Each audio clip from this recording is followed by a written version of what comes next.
Hi, my name is ZaKaiRan, and welcome to my Easter message. You are Christed Master. So happy Easter, Christed Master. This is a day of celebration about a totally cool dude who's doing his best to awaken humanity to the fact that we're all love and we're all perfect just how we are, and no one is faulty and no one is sinful in any way. No one's wrong, and therefore no one needs saving. And we all are Christed masters. We are all our own messiahs, so to speak. And no one needs to suffer to save us because no one needs saving. We're all born Christs. We were all born angels. We were all born as ascended masters. But we then were trained and influenced away from that fact. Who we truly are and who every single soul on earth is a Christed master of pure, unconditional love. And we are all physical expressions of that Christed nature, and it is our choice to live that Christed nature in our physical bodies, or deny that and believe that we are just physical beings trying to be spiritual, trying to somehow redeem ourselves, somehow prove our worthiness. But no one needs redeeming because nothing we do is judged by source, by God, because we are God, we are source. So why would we, as gods, as source, judge ourselves? That would just be stupid. There is no judgment because nothing needs to be proven to anyone. We are all perfectly divine and we are all pure, unconditional love. We just forgot that fact, and then we played the game. We basically adopted amnesia and decided to play the game of, heading down the proverbial dark path. But there is no such thing as darkness. There is no such thing as the dark side, Luke. There is only rejecting or denying the light that we truly are. There is no sin. There is only alignment to who and what we truly are as pure unconditional love, or denial and repression of that pure love that we truly are. Now, the Christians and many other religions believe that they are somehow sinful and, bad, and they therefore need to be saved from their sins, and that Jesus being crucified has somehow saved their sinful butts. And they celebrate his resurrection, which was supposedly him dying and then coming back to life again, which, if I recall correctly from Sunday school, is to show us that we all can also be resurrected and ascend into heaven like Jesus did, if we play our cards right and believe the Savior resurrection story and believe that he is our Savior. But if you don't believe it, well, you're royally screwed and you're going straight down south to be tortured for eternity by Beelzebub and his minions. And at the risk of, casting a dubious shadow upon this joyous celebration, all of that is complete poppycock. I don't believe for a second that Jesus actually said, I am your Savior, you sorry ass son of a bitch. And if you believe that I died on the cross to save your sorry asses, then you're going to be partying with me in heaven for eternity. But if you don't, well, sorry. But you're gonna be Satan's bitch, and Satan's gonna own your sorry ass for eternity. Now that's a great story for a horror movie and a great story to keep the peasants in line and to maintain your religious empire. But it is not remotely the truth. The truth is Jesus, whose correctly pronounced name was Yeshua, was a perfectly divine, Christed source master of pure unconditional love, just like all the rest of us. The only difference was he had a much more conscious awareness of this fact than most people do. He wasn't the only son of God. He just had full awareness that he was one of zillions of sons and daughters of God, and to be very woke, non-gender specific children of God. He knew that he was God, and he knew that we are all God too. He never said, worship me because I am your God or I'm your Lord and Savior. So bow down to my awesome magnificence. And of course, he talked with a southern accent.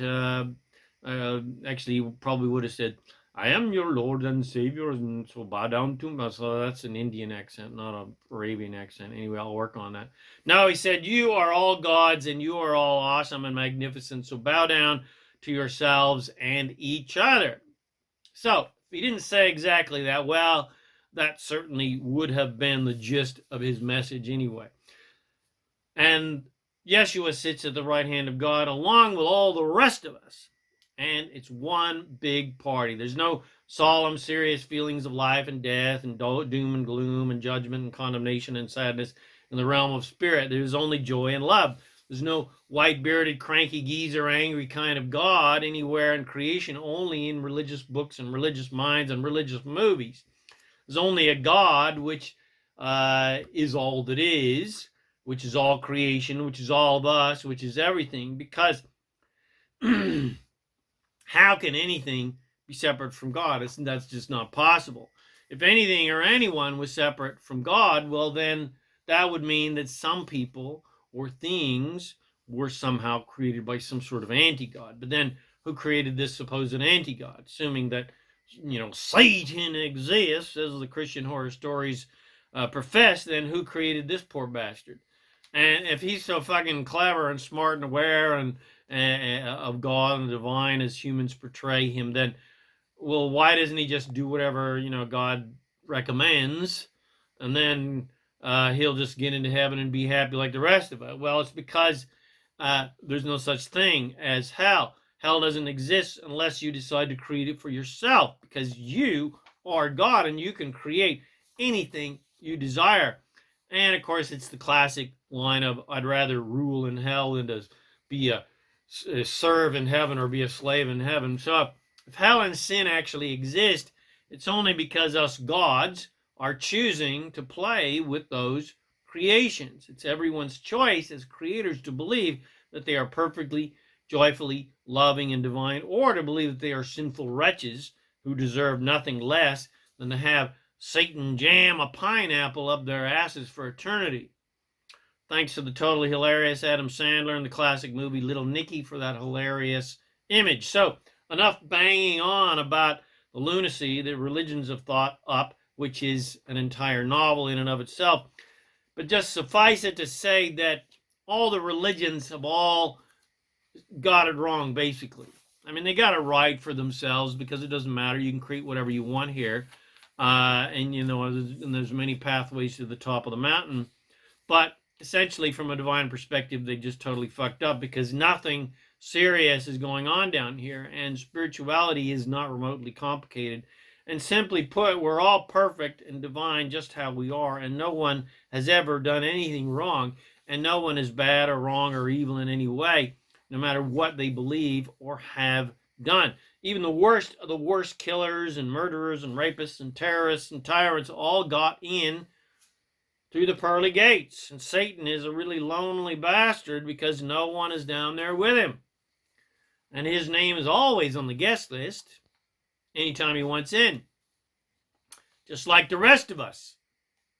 Regardless of what we think about ourselves and our self-judgment and judgment of others, everyone gets in when they croak, because in a true sense, none of us ever left heaven. Who we all truly are as non-physical source is always in heaven, so to speak. No one ever left. As physical beings, we mistakenly believe that we have been somehow cast out of heaven, and we need to earn or learn our way back into heaven and prove our worth to get into the pearly gates, and we erroneously believe that we are somehow separate from God, separate from source, but that's all complete dino shit.